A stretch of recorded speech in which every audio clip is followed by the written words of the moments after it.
ನಮಸ್ಕಾರ, ರಿವ್ಯೂ ಚಾನೆಲ್ಗೆ ಸ್ವಾಗತ. ನಾನು ಸೌಖ್ಯ ಗಾಂವ್ಕರ್. ಕೆಲವೇ ಸಮಯದ ಹಿಂದೆ ರಿವ್ಯೂ ಈಗಷ್ಟೇ ನಿಮ್ಮ ಮುಂದೆ ರಿಪೋರ್ಟ್ ಇಟ್ಟಿತ್ತು.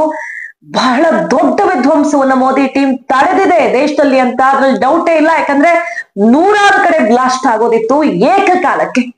ಇಡೀ ದೇಶ ಬೆಚ್ಚಿ ಬೀಳ್ಬೇಕು, ಭಾರತದಲ್ಲಿ ಕಂಡು ಕೇಳರಿಯದಂತ ಇತಿಹಾಸ ನೋಡಿದಂತ ಒಂದು ಘಟನೆ ಆಗಬೇಕು ಅಂತ ಪ್ಲಾನ್ ಆಗಿತ್ತು. ಅದನ್ನ ವಿಫಲಗೊಳಿಸಿದೆ, ಅದ್ರಲ್ಲಿ ಡೌಟ್ ಇಲ್ಲ. ಆದ್ರೆ ಅಷ್ಟೊತ್ತಿಗೆ ನೋಡಿ, ನಮ್ಮ ಸುದ್ದಿ ಜಸ್ಟ್ ಆನ್ ಏರ್ ಆಗಿ ಆ ಸುದ್ದಿ ತಲುಪುವಷ್ಟೊತ್ತಿಗೆ ಮತ್ತೊಂದು ಬ್ರೇಕಿಂಗ್ ನ್ಯೂಸ್ ಬಂದೇ ಬಿಟ್ಟಿದೆ.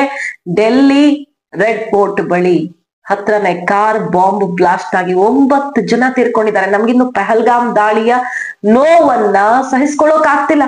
ಹೈ ಅಲರ್ಟ್ ಆಗಿದೆ ನಮ್ಮ ಸೇನೆ. ಒಂದು ಚೂರು ಮೈ ಮರೆತಿಲ್ಲ, ಅಷ್ಟು ಅಲರ್ಟ್ ಆಗಿದ್ದದಕ್ಕೇನೆ ಬರೋಬ್ಬರಿ 2900 kg IED ಮಟೀರಿಯಲ್ಸ್ ಅನ್ನ ವಶಪಡಿಸ್ಕೊಂಡಿರೋದು.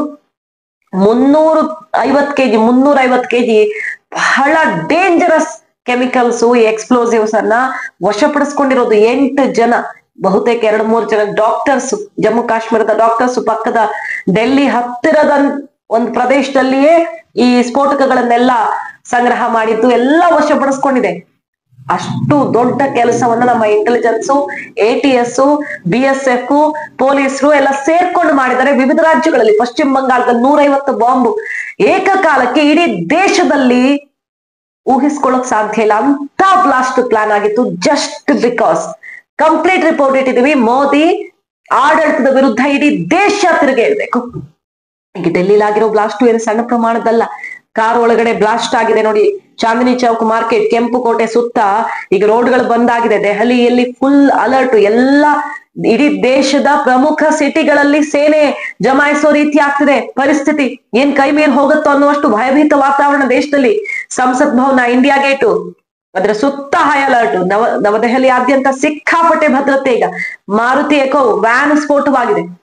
ಪ್ರಕರಣದ ಸಂಪೂರ್ಣ ಮಾಹಿತಿಯನ್ನು ಅಮಿತ್ ಶಾ ಪಡ್ಕೊಳ್ತಾ ಇದ್ದಾರೆ. ದೇಶದ ಪ್ರಮುಖ ನಗರಗಳಲ್ಲೆಲ್ಲ ಈಗ ಗೃಹ ಇಲಾಖೆ ಕಟ್ಟೆಚ್ಚರವನ್ನು ವಹಿಸ್ತಾ ಇದೆ. ಸೂಚನೆ ರವಾನೆಯಾಗಿದೆ. ಮುಂಬೈ, ಡೆಲ್ಲಿಯಲ್ಲಿ ಭಾರಿ ಪೊಲೀಸು ಸೈನ್ಯ ಹೈ ಅಲರ್ಟ್ ಅನ್ನ ತಗೊಂಡಿರೋದು. ಈಗ ಸ್ಫೋಟದ ಸ್ಥಳಕ್ಕೆ NST ತಂಡ ಹೋಗಿದೆ, ಹಾಗೆ FSL ತಂಡ ಹೋಗಿದೆ. ಗಾಯಾಳುಗಳನ್ನ LNJP ಆಸ್ಪತ್ರೆಗೆ ರವಾನಿಸಲಾಗಿದೆ.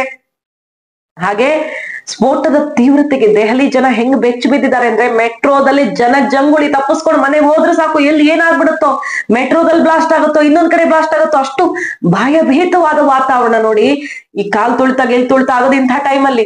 ಅಲ್ಲಿ 9 ಜನ ಸತ್ತಿದ್ದಾರೆ. ಇಲ್ಲಿ ಈ ಭಯದಲ್ಲಿ ಏನಾಗುತ್ತೋ ಅನ್ನೋ ಆತಂಕ ಆವರಿಸ್ಕೊಂಡಿದೆ ದೆಹಲಿಯಲ್ಲಿ. ಕೇಂದ್ರ ಗೃಹ ಇಲಾಖೆ, ಗುಪ್ತಚರ ಇಲಾಖೆ ಮುಖ್ಯಸ್ಥರ ಜೊತೆ ಸಮಾಲೋಚನೆ ಆಗ್ತಿದೆ. 9 ಜನ ಜೀವ ಹೋಗಿದೆ.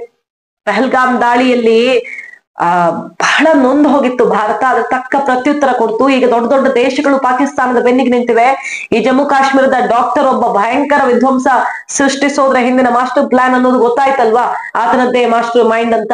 ಪಾಕಿಸ್ತಾನದ್ದೇ ಕಂಪ್ಲೀಟ್ ಟ್ರೈನಿಂಗು, ISI ಜೊತೆ ಲಿಂಕು, ISIS ಜೊತೆಗೆ ಲಿಂಕು, ಯಾವ ರೀತಿ ಟ್ರೈನಿಂಗ್ ಆಗ್ತಿತ್ತು, ಒಂದು ದೊಡ್ಡ ಟೀಮ್ ಅನ್ನ ದೇಶವ್ಯಾಪಿ ರೂಪಿಸ್ಕೊಂಡಿದ್ದಾರೆ ಅಂತ. ಅದನ್ನು ವಿಫಲಗೊಳಿಸುವಲ್ಲಿ ಖಂಡಿತ ಯಶಸ್ವಿ ಆಗಿದೆ ಭಾರತ. ಇದು ಬಹಳ ದುರದೃಷ್ಟಕರ. ಮತ್ತೆ ಇದನ್ನ ಖಂಡಿತ ಭಾರತ ಏನು ಎತ್ತ ಅಂತ ಕಂಡು ಹಿಡ್ದೇ ಹಿಡಿಯತ್ತೆ. ಸಣ್ಣ ಘಟನೆ ಅಂತಲ್ಲ ಇದು. ಆದ್ರೆ ಇಂಥದ್ದು 100 ಪಟ್ಟು, ಈಗ ಒಂದು ಇನ್ಸಿಡೆಂಟ್ ಆಗಿದೆ, ಇನ್ನೆಲ್ಲೂ ಆಗಲ್ಲ, ಆಗಬಾರ್ದು. ಇಂಥದ್ದು 100 ಕಡೆ ಏಕಾಏಕಿ ದೇಶದಲ್ಲಿ ಬ್ಲಾಸ್ಟ್ ಗಳಾಗ್ಬಿಟ್ಟಿದ್ರೆ, ಕುಂತಲ್ಲಿ ಜನರ ಜೀವ ಹೋಗ್ಬಿಟ್ಟಿದ್ರೆ ಏನಾಗ್ತಿತ್ತು. ಅಂತಹ ಇನ್ಸಿಡೆಂಟು ವಿಫಲಗೊಳಿಸಿದೆ ಭಾರತದ ಪಡೆಗಳು ಸೇರ್ಕೊಂಡು. ಆದ್ರೆ ದುರದೃಷ್ಟವಶಾತ್ ಡೆಲ್ಲಿಯ ರೆಡ್ ಫೋರ್ಟ್ ಸುತ್ತಮುತ್ತಲೇ ಒಂದು ಬ್ಲಾಸ್ಟ್ ಆಗಿದೆ. ಬೆಚ್ಚಿ ಬಿದ್ದಿದೆ ದೇಶ ಮತ್ತೊಮ್ಮೆ. ಆಪರೇಷನ್ ಸಿಂಧೂರ ಬಳಿಕ ಇಂತಹ ಪ್ಲಾನ್ಗಳು ಬ್ಯಾಕ್ ಟು ಬ್ಯಾಕ್ ನಡೀತಿರೋದು. ಡೆಲ್ಲಿಯಲ್ಲಿ, ಜಮ್ಮು ಕಾಶ್ಮೀರದಲ್ಲಿ, ಪ್ರಮುಖ ಸಿಟಿಗಳಲ್ಲಿ ನಿರಂತರವಾಗಿ ಇದನ್ನು ವಿಫಲಗೊಳಿಸ್ಕೊಂಡು ಬರ್ತಾ ಇರೋದು ನಮ್ಮ ಸೇನಾಪಡೆಗಳು ಮತ್ತು ಪೊಲೀಸರು, ಇಂಟೆಲಿಜೆನ್ಸ್ ಎಲ್ಲ ಸೇರ್ಕೊಂಡು. ಮೋದಿ ಹತ್ಯೆಗೆ ಹೆಂಗ್ ಸ್ಕೆಚ್ ಆಗಿತ್ತು, ಬಾಂಗ್ಲಾದ ಢಾಕಾದ ಹೋಟೆಲ್ ಅಲ್ಲಿ ಆತ ಕೊನೆಯ ಉಸಿರು ಎಳೆದ ಅನ್ನೋದು ಗೊತ್ತು. ನಿರಂತರವಾಗಿ ಬಾಂಗ್ಲಾ, ಪಾಕಿಸ್ತಾನ, ದೊಡ್ಡಣ್ಣನಂತಹ ರಾಷ್ಟ್ರಗಳ ಕುಮ್ಮಕ್ಕು, ಸಪೋರ್ಟ್ ಇಂದಾಗಿ ಹೇಳಲಾಗದಂತಹ ಪ್ಲಾನ್ಗಳು ಭಾರತ ಸುತ್ತ ಆಗ್ತಿದೆ. ಎಷ್ಟು ಹುಷಾರಾಗಿದ್ರು ಸಾಲದು. ಮೊನ್ನೆ ಆಪರೇಷನ್ ತ್ರಿಶೂಲ್ ನಡೆಸಿದ್ ಸುಮ್ನೆ ಅಲ್ಲ, ಏನೋ ಒಂದು ಗಂಡಾಂತರ ಬರೋದಿದೆ, ಮತ್ತೆ ಯುದ್ಧ ಆಗತ್ತಾ ಅನ್ನೋ ಮಟ್ಟಿಗೆ ಬಾರ್ಡರ್ ಅಲ್ಲಿ ತಯಾರಿ ಆಗ್ತಿದೆ. ನೋಟಂ ಏಕಕಾಲಕ್ಕೆ 6-8 ಪ್ರದೇಶಗಳಲ್ಲಿ, ಬಾಂಗ್ಲಾ ಗಡಿಯಲ್ಲಿ, ಚೀನಾ ಪ್ರದೇಶದಲ್ಲಿ, ಪಾಕಿಸ್ತಾನ ಬಾರ್ಡರ್ ಎಲ್ಲಾ ಕಡೆ ಏಕಕಾಲಕ್ಕೆ ನೋಟಂ. ಅಂದ್ರೆ ಎಲ್ಲಾ ಕಡೆಯಿಂದ ಭಾರತಕ್ಕೆ ಏನಾದ್ರೂ ಆಗಬಹುದು, ತಯಾರಾಗಿರಿ ಅನ್ನೋ ತನಕ ಭರ್ಜರಿ ತಯಾರಿ. ಇದೆಲ್ಲ ಆಗ್ತಿರೋದು ಸುಮ್ನೆ ಅಲ್ಲ. ಭಾರತದ ಸುತ್ತ ಸಿಕ್ಕಾಪಟ್ಟೆ ಕುತಂತ್ರಗಳು ನಡೀತಿದ್ದಾವೆ. ಎಷ್ಟು ಹುಷಾರಾಗಿ ಅದನ್ನ ಎದುರಿಸ್ತಿದೆ ಭಾರತ ಅನ್ನೋದು ಗೊತ್ತು. ಅದರ ನಡುವೆ ಒಂದು ದುರದೃಷ್ಟಕರ, ಬಹಳ ಬೇಸರದ ಘಟನೆ ನಡೆದು ಹೋಗ್ಬಿಟ್ಟಿದೆ. ರೆಡ್ ಫೋರ್ಟ್ ಬಳಿ ಆಗಿರುವಂತಹ ಈ ಬ್ಲಾಸ್ಟ್, ಇನ್ನಷ್ಟೇ ಇದ್ರ ಬಗ್ಗೆ ಮತ್ತಷ್ಟು ಮಾಹಿತಿ ಸಿಗಬೇಕು. ವೆಸ್ಟ್ ಬೆಂಗಾಲ್ ಅಲ್ಲಿ SIR ವಿರೋಧಿಸಿ ಬೆಂಕಿ ಹತ್ಕೊಳ್ಳತ್ತೆ ಅಂತ ರಾಜಕಾರಣಿಗಳ ಸ್ಟೇಟ್ಮೆಂಟ್ ಬಂದಿತ್ತು. ಆದ್ರೆ ಅದೇ ತರ ಡೆವಲಪ್ಮೆಂಟ್ಸ್ ಆಗ್ತಿವೆ ಅಲ್ಲಿ. SIR ವಿರೋಧದ ನಡುವೆ ಬಾಂಗ್ಲಾಗ್ ಹೊಂದಿಕೊಂಡಿರುವಂತಹ ಗಡಿ ಪ್ರದೇಶ ಆ ಒಂದು ಊರುಗಳಲ್ಲಿ 150 ಬಾಂಬ್ಗಳು ಪತ್ತೆಯಾಗಿರೋದು. ಮದ್ರಸಾ ಮತ್ತೊಬ್ರು ಅಂದ್ಕೊಂಡು 150 ಕಚ್ಚಾ ಬಾಂಬ್ಗಳು ಪತ್ತೆಯಾಗಿವೆ ಏಕಕಾಲಕ್ಕಲ್ಲಿ. ಪಶ್ಚಿಮ ಬಂಗಾಳದಲ್ಲಿ ಅಂತಹ ವಿಧ್ವಂಸಕ ಪ್ಲಾನ್ ಆಗಿತ್ತು, ಅದನ್ನು ವಿಫಲಗೊಳಿಸಿದ್ದಾರೆ. ಬಟ್ ಡೆಲ್ಲಿಯಲ್ಲಿ ಒಂದು ಕೇಸ್ ಆಗ ಹೋಗಿದೆ. ಎಲ್ಲಾ ಪ್ರಮುಖ ನಗರಗಳಲ್ಲಿ ಈಗ ಭಯಭೀತ ವಾತಾವರಣ ಅಂದ್ರೂ ತಪ್ಪಿಲ್ಲ. ಮಾಹಿತಿ ಇಷ್ಟ ಆಗಿದೆ, ಮಿಸ್ ಮಾಡಿದ್ರೆ ನಮ್ಮ ಚಾನಲ್ ನ ಸಬ್ಸ್ಕ್ರೈಬ್ ಮಾಡಿ. ಹಾಗೆ ನಿಮ್ಮ ಅಭಿಪ್ರಾಯ ಈ ಬೆಳವಣಿಗೆ ಬಗ್ಗೆ ಕಮೆಂಟ್ ಮಾಡಿ ತಿಳಿಸಿ. Thank you.